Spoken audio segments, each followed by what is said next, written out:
ফিলবাৰী আমগুৰি গাঁৱত গোৰ্খা মহিলাসকলৰ হৰিতালিকা তীজ উৎসৱ উদযাপন।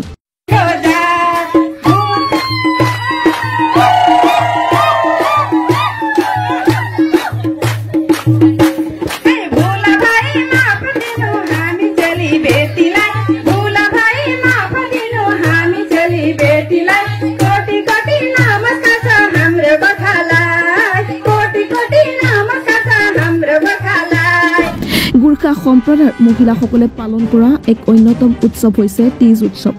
আজি আমাৰ গোৰ্খা সমাজৰ মহিলাসকলৰ তীজ উৎসৱ আছিলে। আজি আমি ফিলবাৰী অঞ্চলৰ আমগুৰি গাঁৱৰ ষষ্ঠী সেৱিকা মহালক্ষ্মী মহিলা সমিতি আৰু ষষ্ঠী সেৱক যুৱ সংঘৰ মিলিজুলি হৈ এই উৎসৱটো আমি পালন কৰিছোঁ। গোটেই ৰাইজ মিলি কিনি মা দেউতা সকলো আহিছে। আমি এই উৎসৱ আমাৰ গোৰ্খা সমাজৰ অতি পবিত্ৰ আৰু আনন্দ উৎসাহৰ এটা মহিলা বাই ভনীসকলৰ অতি আনন্দ উৎসৱ হয়। এই উৎসৱে আমাক ককাই ভাইহঁতে আমাৰ বাই ভনীক মাকৰ ঘৰৰ বিয়া দিয়া ঠাইৰ পৰা মাকৰ ঘৰত লৈ আনে আৰু আমি এই উৎসৱটো নিজৰ আগদিনাখন আমি ভোজ ভাত খাই কিনি পাছদিনাখন নিজৰ স্বামীৰ দীৰ্ঘায়ু কামনাৰে আমি এই ব্ৰতটো ৰাখোঁ। নিৰ্জলা ব্ৰতও কয়।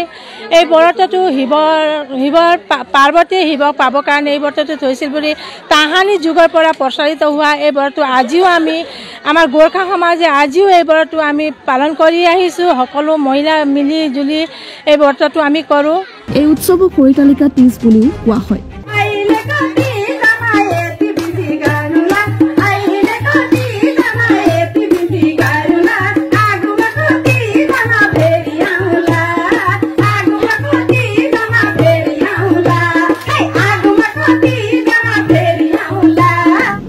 গোৰ্খা সম্প্ৰদায়ৰ মহিলাসকলে পৰম্পৰাগতভাৱে পালন কৰি আহিছে এই তীজ উৎসৱ। ৰাজ্যৰ বিভিন্ন প্ৰান্তৰ সমান্তৰালকৈ তিনিচুকীয়া জিলাৰ ফিলবাৰী আমগুৰিটো গাঁৱতো অতি উলহ মালহেৰে প্ৰাক তীজ উৎসৱ উদযাপন কৰা হয়। তেওঁলোকে আগতীয়াকৈ তীজ উৎসৱ উদযাপন কৰিছে। তীজ উৎসৱৰ পহিলা দিনটোত বিবাহিত মহিলাসকলক স্বামী গৃহৰ পৰা মাতৃগৃহলৈ লৈ আনি বিভিন্ন খাদ্যৰে আপ্যায়ন কৰা হয় আৰু দ্বিতীয় দিনা হৰিতালিকা ব্ৰত পালন কৰে। এই ব্ৰত অনুযায়ী পুৱাৰে পৰা মহিলা আৰু যুৱতীসকলে এটুপি পানীও নোখোৱাকৈ দেৱাদিদেৱ শিৱৰ আৰাধনা কৰি পূজা অৰ্চনা কৰি পৰিয়ালৰ লগতে নিজৰ স্বামীৰ মংগল কামনা কৰে। মাতৃগৃহলৈ অহা মহিলাসকলে দিনটোত তীজ গীত গাই নৃত্য কৰি আনন্দ কৰা দেখিবলৈ পোৱা যায়। আনহাতে যুৱতীসকলে উপযুক্ত বৰ তথা স্বামী লাভৰ বাবে এই ব্ৰত পালন কৰাৰ পৰম্পৰা চলি আহিছে। মূলতঃ নাৰীসকলে পুৰুষৰ দীৰ্ঘায়ু তথা সুস্বাস্থ্য কামনা কৰি পালন কৰা এই উৎসৱ হৈছে এই তীজ। আজি ইয়াত তীজ পৰব আমি পালন কৰা হৈ আছে।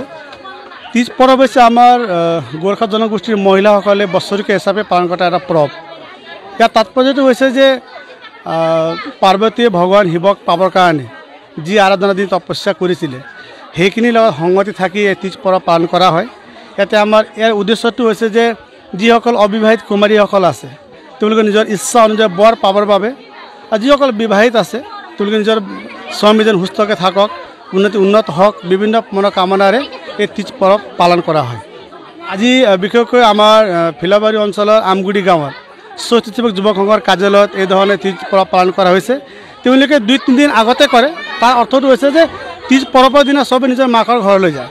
গতিকে ইমান এক বছৰ দিন একে গাঁৱতে থকা বাই ভনী সকলোৱে মিলি আগতীয়াকৈ মনৰ এটা মিলনৰ বাবে এই হাঁহি ফূৰ্তি আনন্দ কৰিবৰ বাবে তেওঁলোকে 2 দিন আগতে তীজ পৰব পালন কৰিছে। তাৰ কাৰণে মই অশেষ ধন্যবাদ দিছোঁ। আৰু এই ধৰণে মিলিজুলি থকাটো আমি বিচাৰোঁ। সমাজ এখন উন্নতি পথত গঢ় হ'বলৈ হ'লে সকলো একত্ৰিত থাকিব লাগিব, সকলো মনৰ মিলন হ'ব লাগিব। আৰু ইয়াৰ মাধ্যমেদি মনৰ মিলন হোৱা একত্ৰিত হোৱা এটা মেছেজ তেওঁলোকে দিব বিচাৰিছে। তাৰ কাৰণে মই তেওঁলোকক ধন্যবাদ জ্ঞাপন কৰিছোঁ। তিনিচুকীয়া জিলাৰ ফিলবাৰী আমগুৰি গাঁৱত আমগুৰি ষষ্ঠী সেৱক যুৱ সংঘ আৰু ষষ্ঠী সেৱিকা মহালক্ষ্মী মহিলা সমিতিৰ উদ্যোগত অতি উলহ মালহেৰে প্ৰাক তীজ উৎসৱ অৰ্থাৎ তীজ আদৰণি উদযাপন কৰে। সৰ্বপ্ৰথমে সকলোকে মই নমস্কাৰ জনাইছোঁ। আমাৰ আজি 2024 বৰ্ষৰ আমাৰ আজি তীজ উৎসৱ আছিলে। গতিকে তীজ উৎসৱটো আমাৰ আজি 2-4 দিনৰ আগতে পালন কৰিলোঁ। কাৰণ আমি সকলোৱে মা ঘৰলৈ যাওঁ। আমাৰ দাদা ভাইটি বা আমাৰ দেউতাহঁত যোনে সুবিধা পায় লৈ আহে আৰু নিবলৈ। তাৰপিছত আমি মা ঘৰলৈ যাওঁ। সেইটো কাৰণে 2-4 দিনৰ আগতে আমি তীজ উৎসৱটো পালন কৰিম।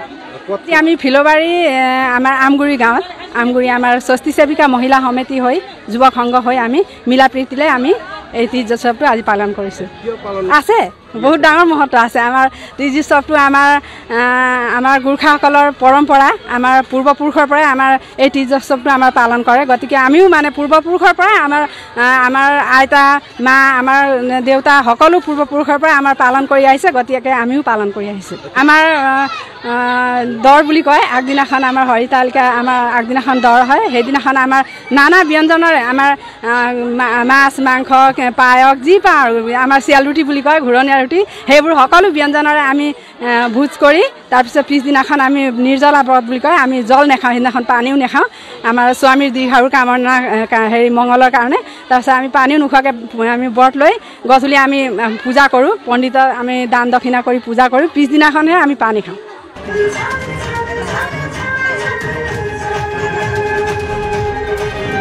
News Desk report, The Northeast Times.